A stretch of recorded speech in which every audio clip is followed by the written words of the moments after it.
இன்னைக்கு சமூக வலைத்தளங்கள்ல அந்த மனு வாங்குறதுக்கு 100 ரூபாய் மனு வாங்குறதுக்கு அப்படி வந்தாங்க இப்படி வந்தாங்கன்றதுல ரவீந்திரன் துரைசாமி சொன்னாரா, இப்ப என்ன சொல்றாரு, இப்ப என்ன செய்வாரு, இப்ப என்ன சொல்வாருன்னு எனக்கு எதிராக என் தம்பிமார் தாவேக்கா தம்பிமார் அந்த இடத்துல கூட துரைமுருகனோட பாத்தீங்களா, நீ அழிஞ்சு போவாங்கிறான். அந்த சினிமாவில் உள்ள அந்த விஜய்க்கு ரசிகம் அவனுக்கு அண்ணன் தம்பின்னு துரைமுருகனுக்கு எவ்வளவுக்குள்ள ஒரு மேல பாசம் இருக்கு பாருங்க அந்த தேனி கூட்டத்துல. அதே மாதிரிதான் இந்த சகோதரர்கள் என்னோட அண்ணன் தம்பி மாதிரி தான். அதாவது அண்ணன் பிள்ளை தம்பி பிள்ளையா தான் இருப்பான். அவன் என் சகோதரன் தான், அதுல எந்த மாற்றமும் இல்லை. அவர்கள்ல 35 பேர் தான் விஜய் பிறந்த நாளுக்கு அன்னதானம் வழங்கினாங்கிறதா என்னோட மதிப்பீடு கணக்கீடு.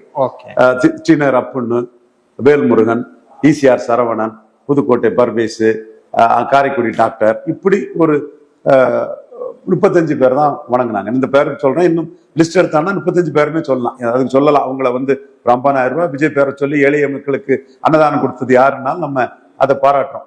அன்னைக்கு தாம்பரம் நேஷனல் ஜெயின் காலேஜ்ல விஜய்க்கு நலத்திட்டத்தை ஜெயலலிதா தடுத்தது அநீதி அக்கிரமங்கிறதா நம்ம சொன்னோம். ஒரு நல்ல 4 பேருக்கு நல்லது செய்த ஜெயலலிதா தடுத்தது தப்புங்கிறதா அன்னைக்கும் சொல்றோம், இன்னைக்கும் சொல்றோம். தலைவா படத்தை ஜெயலலிதா அராஜகம் பண்ணாங்கிறது நம்ம சொல்றோம். இது என்ன ஃபாலோ பண்ணிட்டு இருக்கக்கூடிய விஜய்க்கு அபிமானிகளுக்கு தெரியும்.